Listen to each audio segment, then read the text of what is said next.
Nuestra Iglesia Cristiana Presbiteriana San Marcos, un lugar donde la fe se convierte en comunidad y la comunidad se convierte en familia. Edificando con sana doctrina, donde compartimos la palabra de manera clara y transformadora. Ministrados por el Espíritu Santo. A través de la alabanza y adoración, preparamos a la esposa de Cristo para recibir la palabra de Dios. La misma siempre pretende confrontar nuestra vida versus la Escritura. Viviendo el amor de Cristo. Explora nuestro ministerio de matrimonios, donde cada encuentro es una oportunidad única para profundizar la conexión, aprender y juntos crecer en el amor de Cristo. Cada mes, nos reunimos con la convicción de que matrimonios saludables son un pilar esencial. Sabemos que, para nuestra iglesia, son más que uniones, son un reflejo vivo de una comunidad que busca continuamente a Cristo. Descubre el vínculo especial entre las mujeres de nuestra iglesia en nuestras reuniones mensuales, donde exploramos juntas la riqueza de la Escritura. En este hermoso tiempo, vivimos la fe, nutriéndonos mutuamente con la riqueza de la palabra de Dios. Cuidando de las familias. En nuestra iglesia, nos preocupamos por cada familia. Los niños tienen su tiempo especial. Cada risa es un aprendizaje, cada juego es una lección, cada momento, una conexión con la verdad eterna. Perseverando en la fe. Miércoles de oración a las 7 de la tarde. Grupo de hogar los viernes a las 8 de la noche. Escuela de formación cristiana los domingos a las 9:30 de la mañana. Y nuestro culto dominical a las 10:45. Cada encuentro es una oportunidad para crecer en comunidad y profundizar en la fe. En cada rincón de nuestra comunidad encontrarás amor, crecimiento y un camino hacia Cristo. Haz de nuestra iglesia tu hogar. Les esperamos con los brazos abiertos, listos para compartir, aprender y crecer juntos en la gracia de nuestro Señor.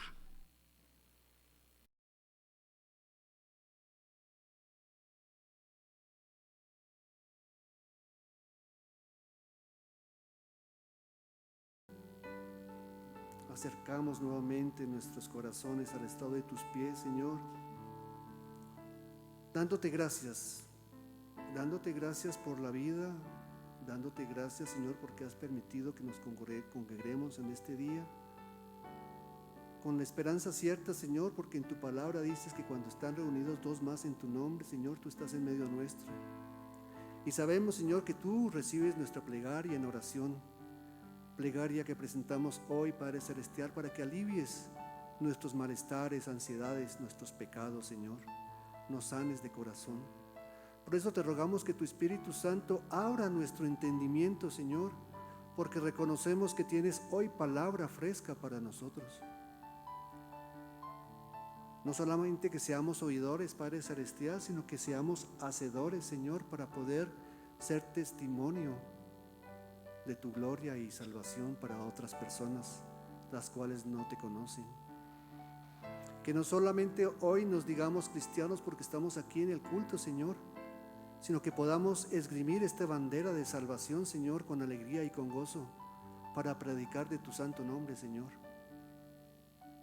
Por eso, Señor, te presentamos nuestros pecados porque sabemos que los conoces, Padre amado. Y te rogamos que nos limpies cada vez más, Padre Celestial. Te pedimos también por nuestros niños, Señor, en esta época de vacaciones que comienza, Señor, que tú seas promoviendo y provocando las situaciones para que ellos pasen un buen tiempo. También te pedimos por nosotros, Señor, los adultos, que seamos guías temerosas de ti, Señor, enseñando tu palabra, Padre Celestial. Presentamos estas ansiedades y nuestras incomodidades y nuestros pecados, Señor, para que tú seas librándonos en este tiempo, Señor, y podamos comprender tu palabra con certeza, Señor. Y te lo pedimos y lo rogamos en el nombre de Cristo Jesús, tu Hijo, nuestro Señor y Salvador. Amén. Pongámonos cómodos, tomemos asiento. Rogamos que los niños salgan a su culto y invitamos a nuestro hermano Sebastián Maldonado que que nos trae la predicación de la palabra.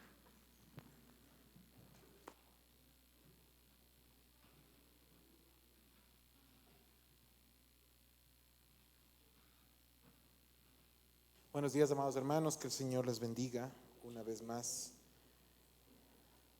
Tenemos el privilegio de poder compartir la palabra juntos y quiero invitarles por favor a que nos ubiquemos en la carta a los Efesios, capítulo 3, versículos del 1 al 3, para dar lectura a la porción que inspira el mensaje de esta mañana.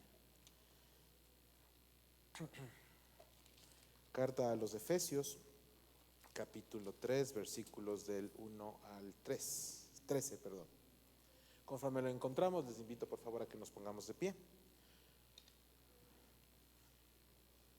Efesios 3, versículos del 1 al 13, les invito por favor a que me sigan con la mirada.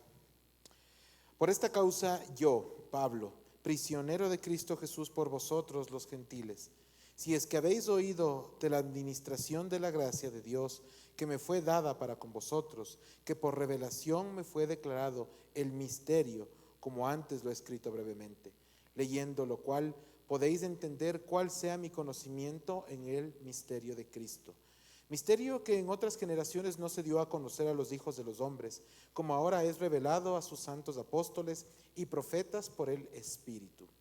Que los gentiles son coherederos y miembros del mismo cuerpo y copartícipes de la promesa en Cristo Jesús por medio del Evangelio, del cual yo fui hecho ministro por el don de la gracia de Dios que me ha sido dado según la operación de su poder. A mí, que soy menos que el más pequeño de todos los santos, me fue dada esta gracia de anunciar entre los gentiles del Evangelio de las inescrutables riquezas de Cristo y de aclarar a todos cuál sea la dispensación del misterio escondido desde los siglos en Dios que creó todas las cosas, para que la multiforme sabiduría de Dios sea ahora dada a conocer por medio de la iglesia a los principados y potestades de los lugares celestiales, conforme al propósito eterno que hizo en Cristo Jesús nuestro Señor, en quien tenemos seguridad y acceso con confianza por medio de la fe en Él. Por lo cual pido que no desmayéis a causa de mis tribulaciones por vosotros, las cuales son vuestra gloria. Amén. Tomen asiento, por favor. ¿Cómo les fue con la lectura de la porción? No sé a ustedes, pero a mí las primeras veces que la leí me sonó un poquito confusa la situación, ¿verdad? ¿De qué se trata todo esto? ¿No es cierto? Que el misterio, que si es que fue dado a conocer, que primero sí, luego no. ¿Quién, cómo, dónde? ¿A qué se refiere? ¿Cuál es la causa de Pablo? Hay muchas preguntas que vinieron a mi mente cuando leí esta porción. Pero antes de entrar en eso, creo que conviene que hagamos algunas puntualizaciones. Cuando éramos niños, nuestros padres, abuelos, tíos y en general la gente que nos quería, los adultos que nos querían, aunaron esfuerzos para enseñarnos la importancia de ser gratos, es decir, de aprender a agradecer. Gracias, gracias, gracias, ¿no es cierto? A los niños les repetimos una y otra vez, cuando les damos algo, nos pasamos alguna cosa, mijito, mijita, aprenda a decir gracias, ¿verdad? Son años y más bien innumerables las ocasiones que nosotros tomamos para enseñar eso. Sin embargo, con el correr de los años, el mundo empieza a hacer un trabajo y a través de una lluvia incesante de recursos y medios, empiezan a enseñarle a la gente, primero a nuestros jóvenes y luego también a los adultos, que la gratitud no debe ser tan valorada como nosotros enseñamos cuando éramos padres o cuando somos padres. Y entonces nos empiezan a llenar la cabeza y el ser, nuestro propio espíritu, de pensar que nosotros no debemos ser agradecidos, sino que por el contrario nosotros merecemos algo. Y que las cosas que las personas hacen por nosotros no son objeto de agradecimiento, sino que es lo menos que ellos pueden hacer en favor de mí. Porque me siento muy merecedor y muy digno de A o B situación. Hace un tiempo escuché a un creyente que se quejaba porque los cristianos y la congregación llegaba a la iglesia y no le saludaban y no entraban saludándole primero porque él era autoridad. Suena escandalosamente llamativo, pero es la verdad. Incluso en la iglesia del Señor nos olvidamos de la gratitud para pasar a creer que somos merecedores de A o B cosa. cuando hemos olvidado que lo único, hermanos, que nos hace especiales a ustedes y a mí, no tiene nada que ver con nosotros. Nunca lo merecimos, jamás lo ganamos, fue un regalo de amor y fue gracia salvadora de Cristo, derramada sobre nuestras vidas, nada más. Eso es lo que nos hace especiales y ni ustedes ni yo lo merecimos jamás. No lo ganamos, no lo tenemos guardado en el bolsillo, es de Él, siempre fue de Él. Y lo hemos recibido y nos ha sido imputada por su amor y por su gracia. Quizá cuando nosotros pensamos en términos de la gracia y del amor, a todos nos encantaría que la responsabilidad se termine ahí. Ya soy salvo, entonces ahora sí puedo dedicarme a vivir con tranquilidad, porque al final del día sé que cuando cierre mis ojos voy a pasar a la presencia del Señor y listo, ¿sí? Pero el mensaje de Dios, su encargo, su comisión no termina ahí. Sabemos con claridad que las obras no salvan a nadie, eso está extremadamente claro, pero no es menos cierto que la prueba fiel de una vida convertida sí son las obras del fruto, es decir, las obras y el fruto son la consecuencia natural de una vida transformada a los pies del Señor. Eso sí, no me salvo por las obras, pero las obras me acompañan porque yo fui salvo primero, ¿sí? Ese es el orden natural de las cosas, lo que significa que sí hay pasos que tenemos que dar adicionales al de haber recibido al Señor Jesucristo, por hablar de alguna manera en el tiempo cronológicamente hablando, ¿verdad? Porque yo me pongo a pensar sobre la salvación y digo, bueno, yo desde tal fecha de tal año me convertí y antes de eso no estaba convertido. Todos podemos más o menos trazar una línea en ese momento. Sin embargo, lo que partió su historia o la mía en dos no fue nuestra decisión. No es que yo decidí recibirle al Señor Jesús porque ya estaba listo para hacerlo, sino que fue el Señor el que me llamó en ese momento específico. Fue Él el que transformó mi vida, fue Él el que cambió todo. Yo no tengo mérito alguno tampoco en eso y quiero ser muy enfático en esa parte. Todo en su vida y en la mía ocurrió cuando Dios quería que pase. No antes, no después. Hay alguien que dice, o la gente dice por ahí que Dios tarda pero llega, y yo les repito, como alguna vez les dije, que Dios no tarda y siempre llega a tiempo. No se demora absolutamente nada. Entonces, vamos a ponerlos de esta manera. No hay un hijo de Dios que lleve una relación saludable con Él, que no le obedezca y que no lleve fruto. ¿Sí? La obediencia y el fruto, el servicio, es una consecuencia natural de esa relación sana con el Señor. Dice el mundo que un gran poder implica una gran responsabilidad. Alguna película dice eso, ¿verdad? Eso se repite en el mundo. Yo voy a parafrasear esta frase, lo vamos a poner de otra manera, porque la palabra de Dios nos dice que un gran regalo, como el de la salvación, implica también una gran responsabilidad. ¿Sí? Dios no nos hizo salvos porque somos chéveres, porque no lo somos. Como les dije en Escuela Dominical hace un momento, el Señor Jesucristo no vino acá a hacernos mejores personas. Él vino a salvarnos porque estábamos perdidos, porque somos malas personas. ¿Sí? Esa es nuestra realidad. El día de ayer reflexionábamos con unos hermanos y conversábamos en la mañana y les decía que la gente le gusta sentirse que son buenas personas y que la gente les concibe como tal. Y eso es cierto, a todo el mundo le gusta caerle bien a las personas. La pregunta es, ¿soy bueno en función de quién me vea y de cuándo me vea? ¿Sí? Si yo le digo que no a alguien, seguramente no soy tan bueno como creía. Pero si le digo que sí a alguien siempre, va a pensar también que soy una maravilla. Y ni lo uno ni lo otro. Yo soy una mala persona en general. Solamente la gracia de Cristo me ha hecho distinto, como cualquier otro. Y quiero invitarles a que esa gran responsabilidad sea la que estudiemos el día de hoy en esta porción que Pablo nos ha planteado. Les invito a que oremos para que el Espíritu Santo nos dirija en esta mañana. Padre amado, Padre de bondad, gracias por mostrarnos tu palabra y por revelarnos tu palabra. Gracias, Señor mío, porque ese Espíritu Santo nos capacita y nos forma para entender nuestra condición, para poder, llenos de Él, Señor mío, servirte y glorificarte a ti como tú te lo mereces. Gracias, Padre amado, porque eres tú quien ha dispuesto tu palabra, Señor, para que te conozcamos, para que podamos enamorarnos más y más de ti, Señor, para que podamos decir como Pablo que somos esclavos de ti, que somos, que te pertenecemos a ti, que tú eres nuestro Señor, que tú eres nuestro Dios y nosotros tus siervos.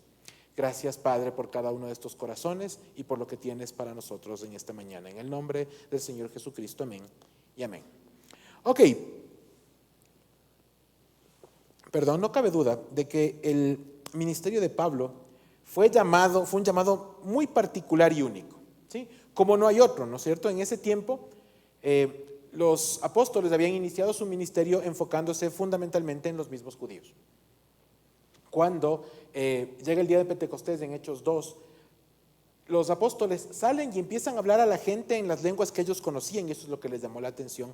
Pero estas personas en su mayoría eran judíos mismos, judíos de la dispersión, judíos que se habían quedado en los diferentes lugares del territorio del Oriente Medio, ¿sí?, en donde estaban dispersos, que habían salido desde el tiempo de la conquista de Israel y de Judá y que nunca regresaron a Jerusalén. Las sinagogas se establecieron en lugares que no eran Jerusalén, precisamente para que los judíos de la dispersión tengan donde congregarse y poder estudiar la palabra de Dios, mas no levantar sacrificios. Los sacrificios se levantaban exclusivamente en el templo en Jerusalén. ¿Sí? Entonces, estos judíos que tradicionalmente venían unas cuantas veces al año para celebrar las fiestas de su religión, se habían congregado una vez más en el Pentecostés para celebrar esta fiesta que se celebra 50 días después de la Pascua. De ahí el nombre de Pentecostés.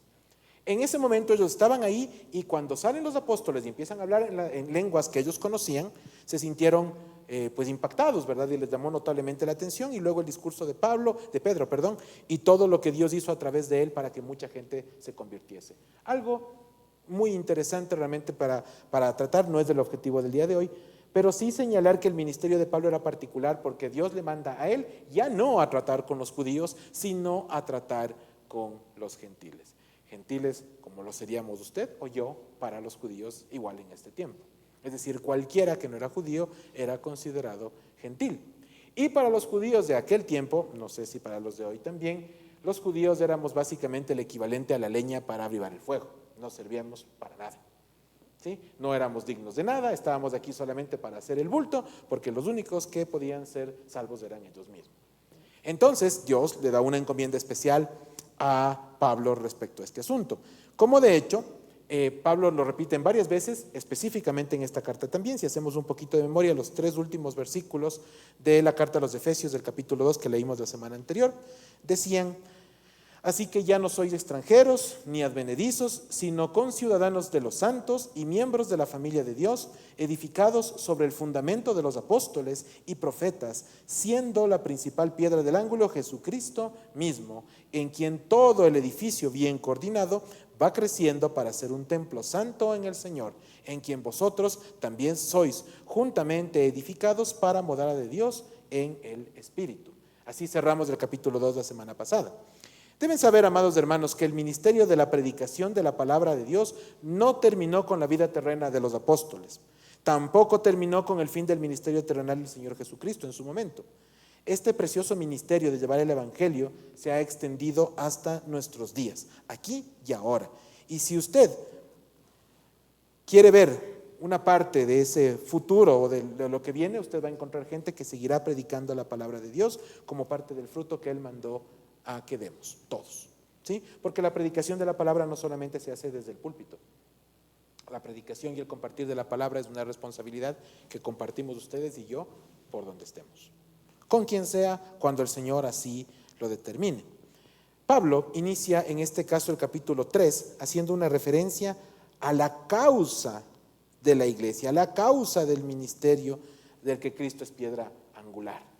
¿Sí? Cuando nosotros encontramos que en las cartas paulinas Pablo regularmente maneja una secuencia de hechos que nos hacen alusión a la misma carta, y en otras ocasiones se conecta con otras enseñanzas que el Espíritu Santo también le dio para que comparta. En este caso en particular, la causa a la que se refiere es la que leímos entre los versículos 19 al 22 del capítulo 2 de Efesios. La causa de llevar el Evangelio y de construir una iglesia para la gloria del Señor, de cuya piedra angular, en cuya piedra angular descansa todo, que es Cristo Jesús. El versículo 1 dice: por esta causa, les he explicado cuál es, yo Pablo, prisionero de Cristo Jesús por vosotros los gentiles. Esta afirmación de Pablo puede causar impacto, y la tratamos justamente por una pregunta que se formuló en la clase de formación bíblica hoy en la mañana.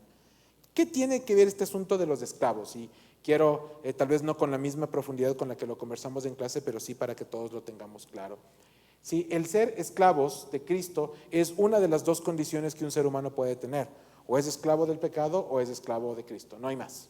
No podemos tener otra opción.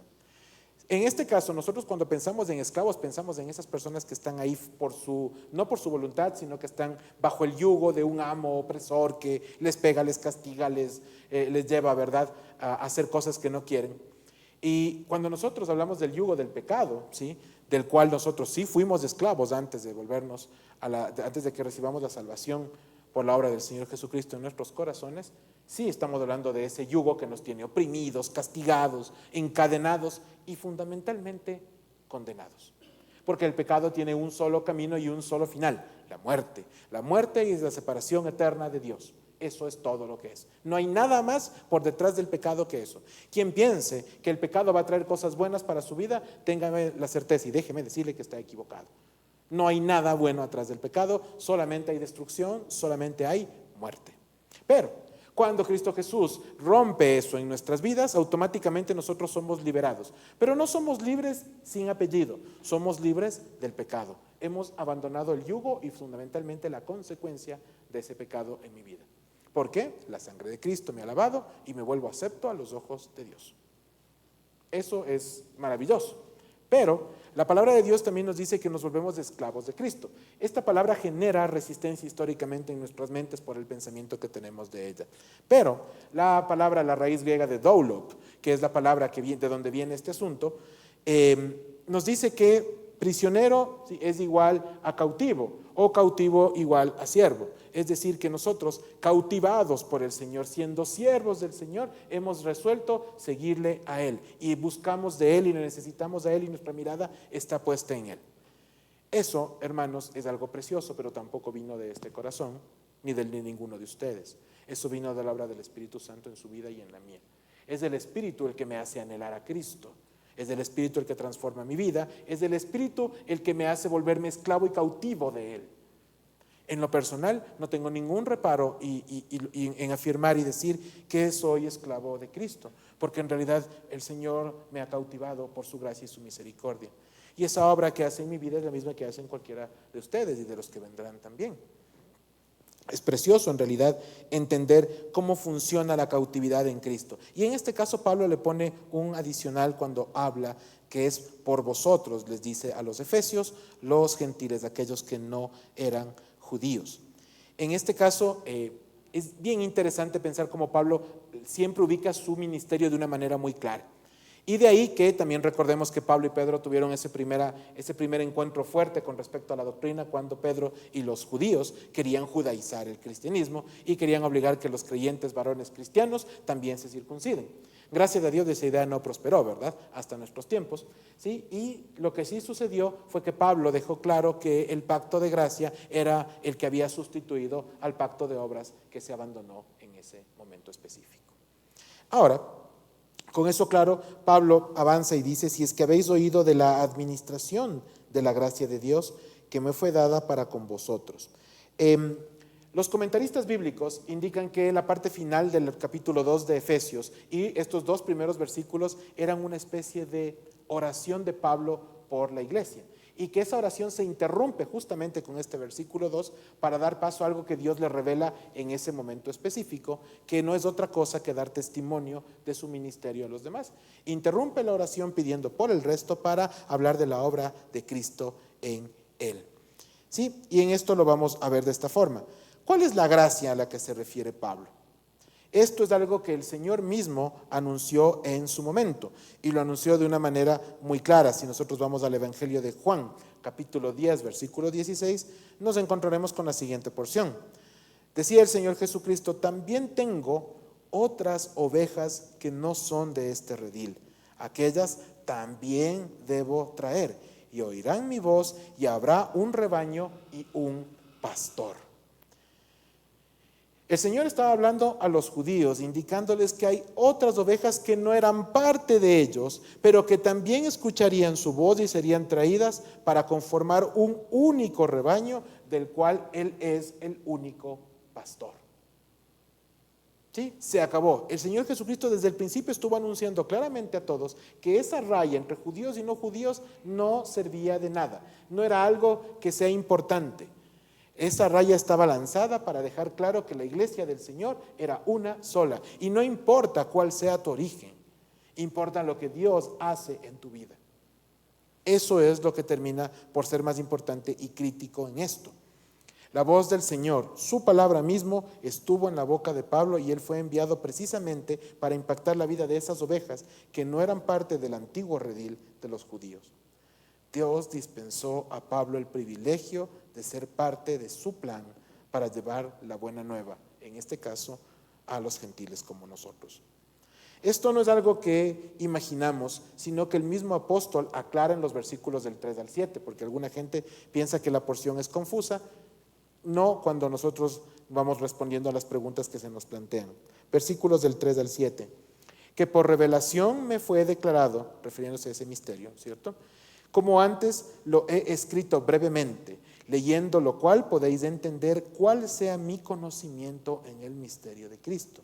Misterio que en otras generaciones no se dio a conocer a los hijos de los hombres, como ahora es revelado a sus santos apóstoles y profetas en el Espíritu, que los gentiles son coherederos, y esta es la parte medular, y miembros del mismo cuerpo y copartícipes de la promesa en Cristo Jesús por medio del Evangelio, del cual yo fui hecho ministro por el don de la gracia de Dios que me ha sido dado según la operación de su poder. No del nuestro, no hay mérito en toda esta parte para nosotros.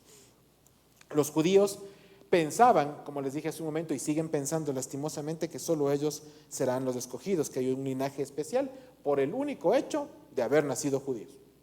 Absolutamente nada más. Sin embargo, nosotros sabemos por medio de lo que la palabra nos revela que ese asunto no va por ese lado, sino que hay algo más en la iglesia del Señor. Este tema de los judíos y los gentiles a los judíos de aquel tiempo les ocasionaba un gran conflicto. Vamos a recordar por un momento al Señor Jesucristo entrando a Nazaret, en la sinagoga de Nazaret, y llegando a predicar, tomando el rollo de Isaías, y como vimos hace unas semanas, lo leía para todos, y la primera parte en la que él se dice, miren, me paro, leo el rollo, me siento y les enseño, esta porción se ha cumplido el día de hoy cuando habla del Hijo que iba a venir, del Hijo de Dios cumpliéndose en ese momento. Y el Hijo de Dios estaba con ellos y se estaba cumpliendo la profecía. Eso a los judíos no les causó tanto escándalo como sí les causó cuando Jesús habló de lo que hizo Dios con Naamán, el sirio, o lo que hizo anteriormente con la viuda de Sarepta, que también era gentil. Los dos eran gentiles. La viuda de Sarepta, ¿se acuerdan ustedes? Estaba en medio de una sequía espectacular, ¿sí? La gente se estaba muriendo de hambre literalmente, y la viuda tenía a su hijo, iban a comer su última porción y se iban a morir. Eso es lo que pasaba. Y Dios bendice a una mujer gentil dentro de todo el pueblo judío que estaba a su alrededor, que tenía la misma necesidad, y no se fija en ella sino en la mujer gentil, no en ellos sino en esta persona gentil. Y le da la posibilidad de poder sobrevivir, y por medio del profeta recibe aceite y harina, y puede seguir viviendo hasta cuando se terminó la sequía. Lo mismo con Naamán el sirio. Recuerdan que llegó con lepra, ¿no es cierto? Y les dijo, aquí le dijo a Eliseo, aquí estoy, yo quiero ser sanado de esto. Y él le dijo, claro, métete al río 7 veces, sal, y cuando salgas la última vez vas a estar limpio de. Había otros judíos con lepra y no fueron sanados. Lo hizo específicamente con un gentil. Cuando Jesús puso eso sobre la mesa para resaltar la obra de Dios en los gentiles y no solo en los judíos, eso fue el equivalente a que le quieran apedrear, y el Señor Jesucristo fue sacado del templo y fue llevado incluso para apedrearle, pero el Espíritu Santo le permitió salir ileso sin que pase absolutamente nada con él. No era su tiempo. Pero lo que escandaliza a los judíos es justamente eso, que no se vean como el único pueblo escogido, sino que se encuentren con la realidad de que Dios ha venido a establecer su iglesia, de la cual algunos judíos pueden ser parte, por supuesto que sí. Sí y solo sí son parte del linaje escogido. ¿Sí? Si han sido llamados al arrepentimiento como ustedes o como yo, en las mismas condiciones. Un querido hermano que antes ministraba también acá en la iglesia, hoy en la presencia del Señor, me enseñó alguna vez que Dios tiene hijos y no tiene nietos. Nosotros no podemos heredar la salvación ni contagiar la fe a nadie, sino que tenemos la obligación de enseñar a nuestros hijos y a la gente que está a nuestro alrededor el Evangelio para la gloria de Dios. Y será Dios el que haga la obra. ¿Sí? La Biblia nos enseña que nosotros tenemos que sembrar y regar, pero que el crecimiento lo da el Señor y nadie más. Entonces, Pablo no solo lleva el Evangelio, como se menciona en el versículo 8, sino que además lo enseñaba, como lo dice el versículo 9. Y ahí queda también claro que hay un plan de salvación que no arrancó cuando el ser humano cayó en el Edén, sino que estuvo escrito desde antes de la fundación del mundo. No hay nada que le sorprenda a Dios. En formación bíblica hablábamos de que Dios es un Dios de orden y que todo lo hace perfecto. Yo les decía, miren, incluso en la creación, Dios primero separó las aguas de la tierra y luego le puso al hombre ahí. No le puso al hombre a nadar y luego dijo, uy, me equivoqué, el pobre hombre está cansando de nadar, voy a ponerle tierra seca para que descanse. ¿Sí? Dios lo hizo perfecto todo y en un orden específico. De igual manera, en la salvación, cuando Adán y Eva pecaron, no fue algo que Dios no haya previsto que sucedería. Él sabía lo que iba a suceder y también sabía cómo lo iba a solventar después. No es que cuando ellos ya pecaron se sentó un rato y dijo, bueno, Dios Hijo, Dios Espíritu Santo, estamos aquí los tres y ahora ¿qué hacemos? ¿Cómo les salvamos a estos pobrecitos que ya se equivocaron? Y no vimos que esto iba a pasar. No hay tal cosa. No hay nada de eso. Todo el plan divino de Dios estuvo escrito desde antes de la fundación del mundo. ¿Sí? Cuando a mí me preguntan cuál es mi nombre, les digo que es Sebastián, o me dicen en realidad cuál es el nombre que mis papás me pusieron, yo les digo que mi nombre es Sebastián, pero que no fueron mis papás los que me llamaron así, sino que fue Dios el que me puso nombre y apellido desde antes que yo nazca, igual que con ustedes. La palabra nos dice que cada uno seremos llamados por nuestro nombre. Todos. Responderemos tal cual porque así nos conoce el Señor. Él sabe la fecha en la que naciste, sabe lo que haces, lo que no haces, lo que piensas y lo que dejas de hacer. Él lo sabe todo de ti y de mí. Ese es el nivel del conocimiento que Dios tiene de nosotros. Todo esto de lo que Dios ha hecho y lo que Dios hizo por medio de Pablo tenía un para qué que se explica entre los versículos del 10 al 13. ¿Para qué? Para que la multiforme sabiduría de Dios sea ahora dada a conocer por medio de la Iglesia a los principados y potestades en los lugares celestiales, conforme al propósito eterno que hizo en Cristo Jesús nuestro Señor, en quien tenemos seguridad y acceso con confianza por medio de la fe en Él. Por lo cual pido que no desmayéis a causa de mis tribulaciones por vosotros, las cuales son vuestra gloria. El camino tenía que continuar y siendo transitado por los apóstoles en primer lugar, pero luego ya no por ellos, sino por la iglesia. Si ustedes se fijan, se habla en ese momento de que el evangelio tenía que ser llevado y dado a conocer, ya no hablando de los apóstoles, sino de la iglesia del Señor, que es la que quedaría. Iglesia que usted y yo hemos heredado, porque esto es una iglesia, esto es una comunidad, en donde nosotros compartimos la fe con otros. Para eso estamos aquí, para compartir la buena nueva del evangelio. Y nosotros a veces pensamos que eso es opcional, cuando claramente Pablo dice que lo dio a conocer por medio de la iglesia y que eso es un mandato divino que no admite una condición o que no es condicional. O lo hacemos y obedecemos o no lo hacemos y desobedecemos. No hay más. Un error muy común en los cristianos de este tiempo es supeditar su acción a la otra persona. Entonces, si la otra persona hace esto, entonces yo hago lo demás acá. ¿Sí? Entonces, si yo sirvo, yo voy a servir si es que me llaman, yo voy a servir si me piden. Y empiezo a condicionar al resto y no vengo acá y dispongo mis manos al Señor para decirle, Padre, aquí están mis manos, ¿qué quieres que haga? Y no vengo a la iglesia y les digo, hermanos, quiero servir, aquí están mis manos, ¿por dónde empezamos? No, yo espero a que me llamen, a mí tienen que escribirme una carta. Hubo un tiempo en que en esta iglesia nos encantaban los papeles. Las cartas iban y venían por todas partes. Había sobrecitos, la papelería era tremenda. ¿Sí? Ahora por temas hasta ecológicos hemos dejado esa costumbre en realidad, ¿no? Pero en serio, que aquí venían cartas para todo. Iban y venían para lo que sea. Yo trato ahora de que tengamos solamente las justas y necesarias. Pero es que la formalidad nos había dominado. ¿Sí? Ahora la gente, si no recibía una carta, no servía. O sea, había que mandar una carta con números, con firmas y tenía que firmar el consistorio en pleno porque si no, no tenía peso. No se trata de eso, hermanos. La iglesia del Señor es algo que Él nos ha dado como un privilegio y una responsabilidad. Responsabilidad que Pablo hereda directamente a la iglesia porque él sabía que no era eterno y que él iba a morir, como de hecho sucedió.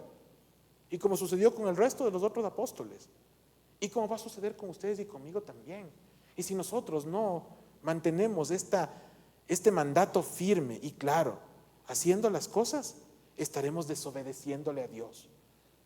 No podemos simplemente decir que la iglesia del Señor se cierra porque no hay un templo. Recordamos hace poco que esta iglesia en sus primeros años se reunió en el Parque Suecia, hacia mi izquierda, hacia el sur, aquí en el Quito Tenis, porque primero rentaban un local en el, me parece que era el Hotel Buenavista, o Vista Hermosa se llamaba el hotel que había ahí en el Parque Suecia, y un buen día hubo una huelga. Los trabajadores se fueron en contra de su patrón, o quién también sería, la verdad. No importa, cerraron el hotel y no podían irnos a ingresar. Y entonces, ¿qué hizo la iglesia del Señor? Cogió sus guitarras, sus sillas y se sentó en el Parque Suecia y alabó al Señor allá. Y quieren saber cuál fue la canción que ellos levantaron en ese momento, y les digo a ellos porque yo no estaba todavía en la iglesia en ese tiempo, me hubiera encantado. Fue el Salmo 121. ¿Se imaginan el impacto que causó en la comunidad? Que un grupo de personas se reúnan en el parque porque no tenían dónde más hacerlo, para cantar al Señor en medio de la intemperie, del solazo, de la lluvia, no sé cómo estaría, y le dicen al Señor: alzaré mis ojos a los montes, ¿de dónde vendrá mi socorro? Mi socorro viene de Jehová, que hizo los cielos y la tierra. Una y otra vez. Simplemente me conmueve recordar la historia, porque veo que muchas veces nos volvemos cómodos y pensamos que no podemos servir si no tenemos determinadas circunstancias o entorno para poder hacerlo. Y ponemos eso por excusa para no hacer lo que nos corresponde. Cuéntenme ustedes, ¿cuántas sillas llevaba el Señor Jesucristo para predicar y que se siente la gente? ¿Qué amplificación utilizaba? ¿Dónde estaban los boletines, las invitaciones? ¿Dónde estaba todo eso?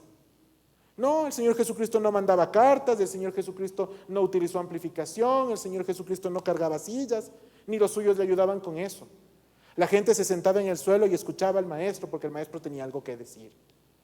Y el mensaje de Cristo era el mensaje de Dios Padre para salvación.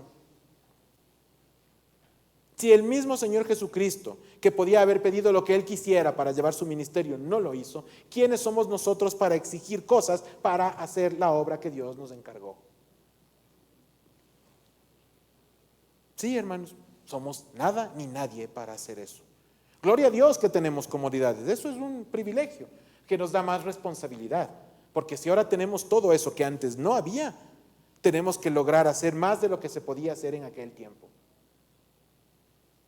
La palabra de Dios dice en la parábola de los talentos que aquel que recibió más se le exigirá. ¿Sí? Entonces, cuando nosotros recibimos alguna comodidad de la que gozamos por A o B situación, hermanos, demos gracias a Dios y pongamos las barbas en remojo, como dice la gente, porque significa que nos van a exigir más. Mucho, mucho más. Dios tiene un plan perfecto para esta iglesia como para las facciones de su iglesia alrededor del mundo, pero tenemos que aprender a aceptar con responsabilidad eso, con enorme responsabilidad. El camino tenía que seguir siendo transitado, pero como les dije al principio, pero ya no por los apóstoles, sino por la iglesia. Es claro ahora que la obediencia de la iglesia la alinea con el propósito eterno de Dios en la persona de Cristo.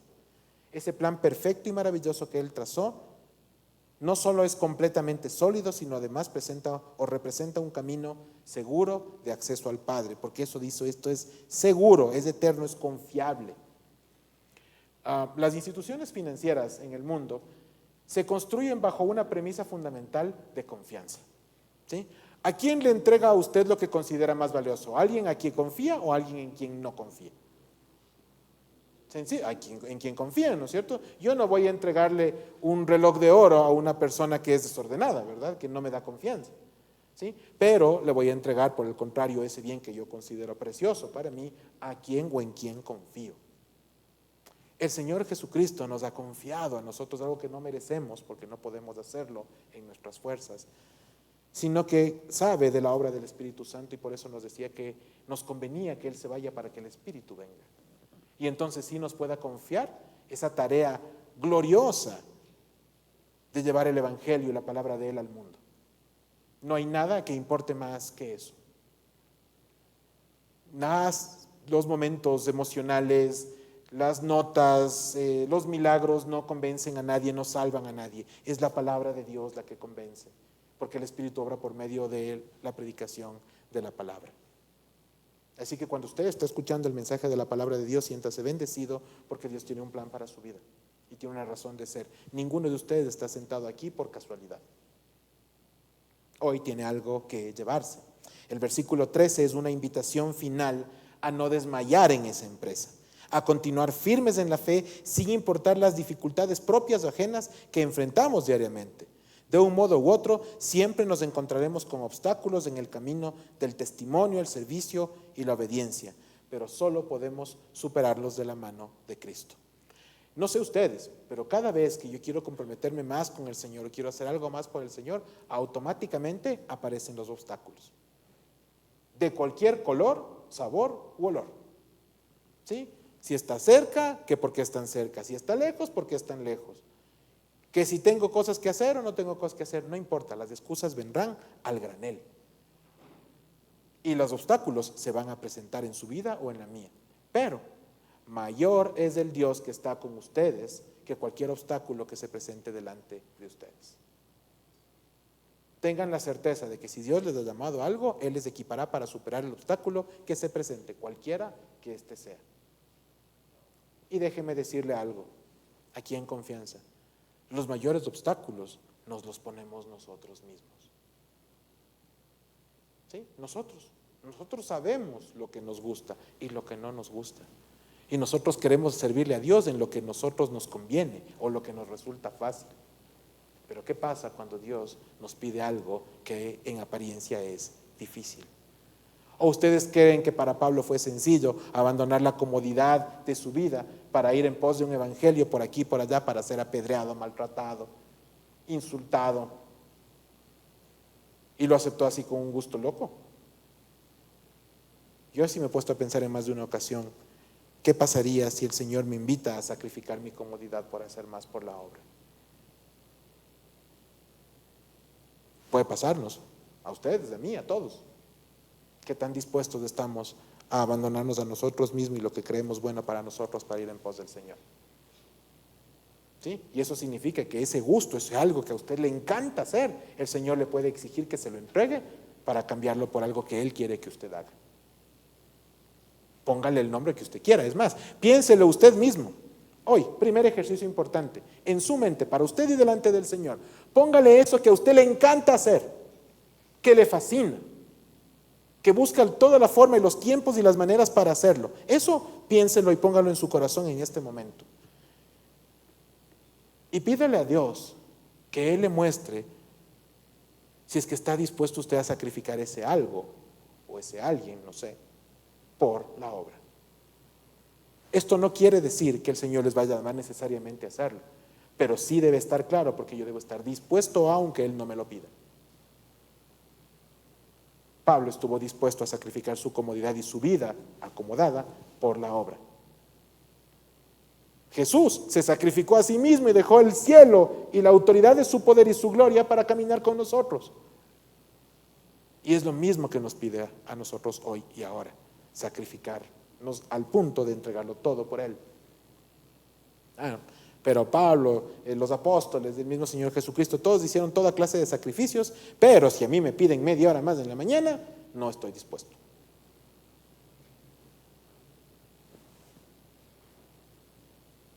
Me ha confrontado tremendamente en realidad, porque a mí, como a todos, me encanta la comodidad, y si es que puedo gozar de alguna cosa, es fantástico.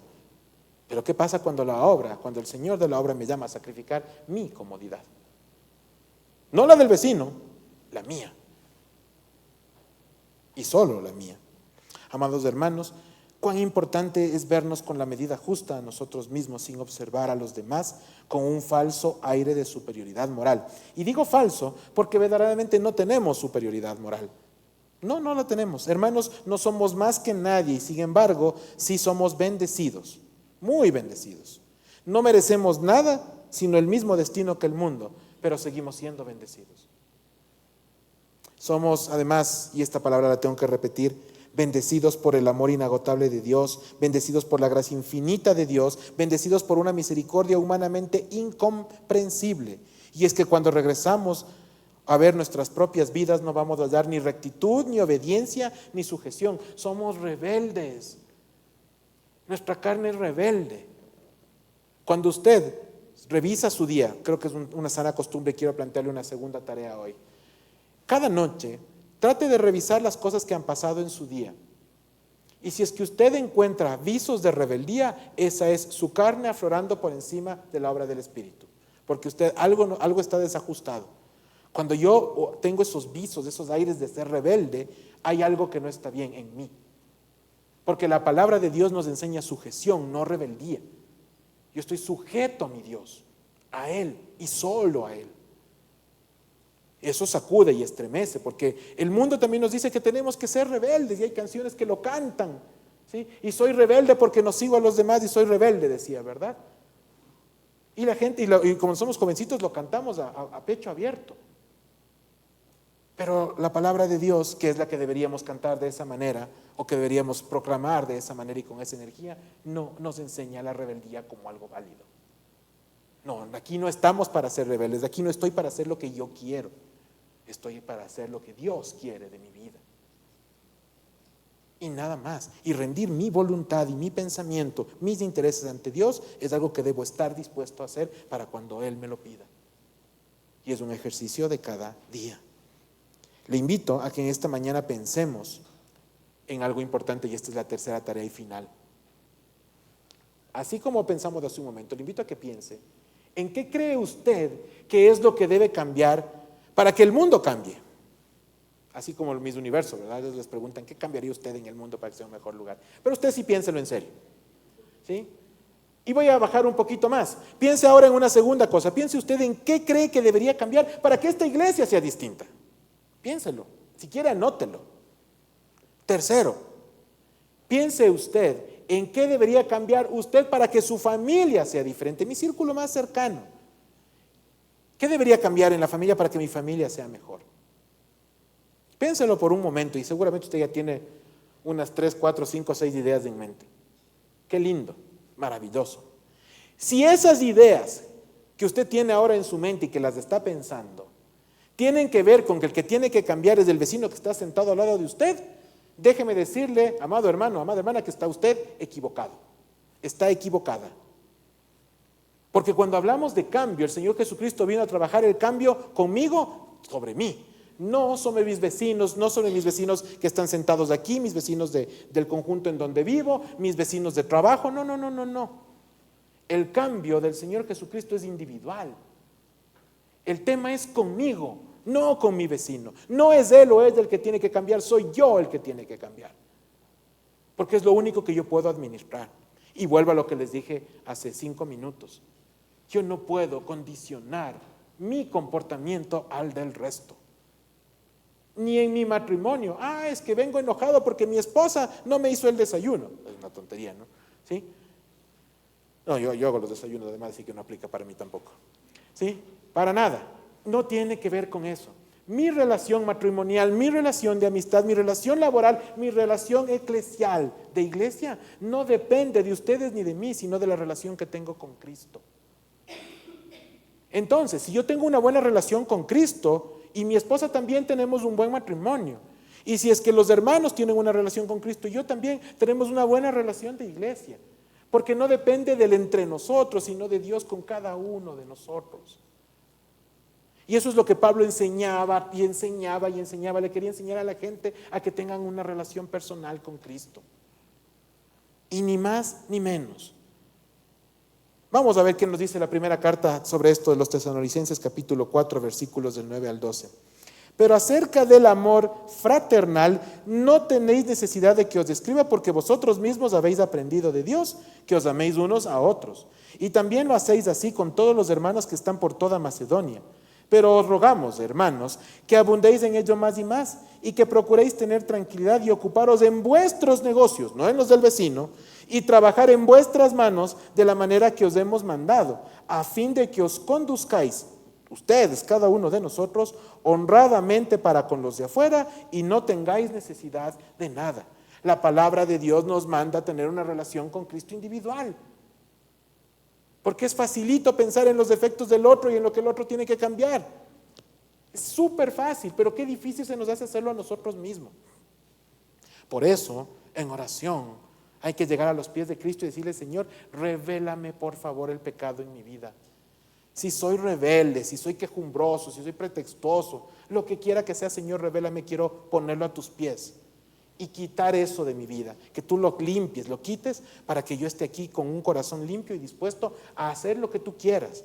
Y si la tarea de hoy es mover las 200 sillas de aquí a la parte de arriba, pues las movemos y luego las volvemos a bajar, o lo que haya que hacer. Pero que Dios nos muestre su voluntad y nosotros nos sujetemos a ella. Porque en las oraciones es muy común decirle: Señor, muéstrame tu voluntad, muéstrame lo que tienes para mí. Y el Señor nos muestra y no lo hacemos. ¿De qué sirvió?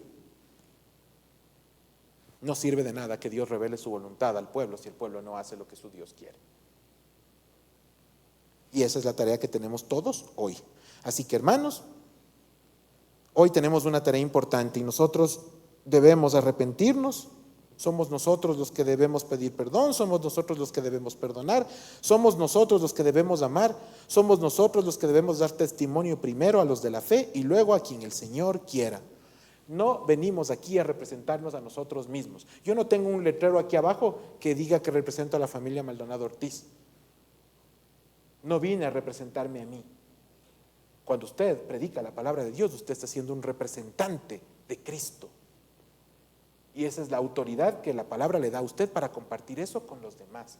¿Qué más autoridad queremos? ¿Qué más bendición anhelamos? Hermanos, este es un llamado urgente a abandonarnos a nosotros mismos para representar a quien nos envió y a quien entregó su vida por usted y por mí. No es eso lo que hizo, ese es el nivel de salvación. Y sin embargo nosotros creemos que tenemos que representarnos y firmamos como arquitectos, ingenieros, másters, doctores, y etcétera, etcétera, etcétera, como si eso fuese lo más importante. Hermanos, nuestra identidad descansa en Cristo, no en nuestros títulos. Hoy es un momento bueno y es excelente, el día es lindo para dar un primer paso y olvidarnos de eso y empezar a trabajar en nosotros y que Dios siga transformando nuestras vidas. Y así como Pablo fue enviado por Dios para predicar el evangelio, así también nosotros aceptemos la responsabilidad de haber sido enviados para dar testimonio a los demás sobre Cristo, su obra y su amor. No perdamos ni un minuto más. ¿Qué pasa si mañana se nos pide la vida? Y estábamos esperando a que sea martes para predicar el evangelio. No necesita usted pararse aquí ni en una tarima afuera para hacerlo. Hoy en la mesa va a tener una oportunidad de hacerlo, mañana en el trabajo, en la universidad, en el colegio, en donde usted esté, también va a tener una posibilidad de hacerlo. En el bus, en el taxi, en la fila, en el trámite que va a tener que hacer, cualesquiera sea el momento, no pierda ni un minuto más. Déjese usar por Dios para ser de bendición para el resto de gente. Invítele, tráigale. El evangelismo, hermanos, no es una tarea del anciano únicamente, es una tarea de la iglesia. Es la iglesia del Señor la que debe aceptar ese reto y es la iglesia del Señor la que debe ejecutar ese reto. Y sí, hermanos, nos vamos a equivocar en el camino, por supuesto, pero equivoquémonos haciendo las cosas y no sin hacerlas, porque efectivamente el que no hace nada no se equivoca. Es del tiempo, hoy, de empezar a cambiar eso en su vida. A donde se vaya y por donde vaya, lleve el evangelio de Cristo, como Pablo lo hizo, por amor a Él. Oremos. Padre amado, gracias por esta mañana. Gracias, Señor mío, por hablarnos a través de tu palabra y retarnos a vivir de una manera distinta. Retarnos, Señor mío, a llevar el evangelio con amor, con humildad. Gracias, Señor mío, porque llamas nuestra atención para mostrarnos que no somos nada, ni merecemos nada, Señor. No tenemos nada que reclamar, ni nada que pedir. Tú nos lo has dado todo. Tu vida misma fue entregada por nosotros. Gracias por ello, Padre Celestial. Y gracias, Padre, porque eso nos compromete y nos desafía a hacer las cosas de otra manera. Por favor, perdónanos por estos corazones de carne, Señor, que se rebelan contra ti y que creen saber lo que es mejor para nosotros mismos, cuando lo cierto es que no sabemos distinguir del veneno y el jugo. Padre Celestial, tú eres bueno, tú eres misericordioso y hoy nos estás llamando a vivir distinto. Gracias por lo que nos llevamos. Gracias, Señor mío, por lo que dejaremos. Gracias, Señor mío, por lo que tienes en adelante. En el nombre de Cristo Jesús oramos, amén y amén. Gracias, Eduardo, tomado de la misma carta a los Efesios, capítulo 6. La paz sea con ustedes, hermanos, y amor con fe de Dios Padre y del Señor Jesucristo. La gracia sea con todos ustedes que aman a nuestro Señor Jesucristo con amor inalterable. Amén. Que el Señor les guarde, hermanos.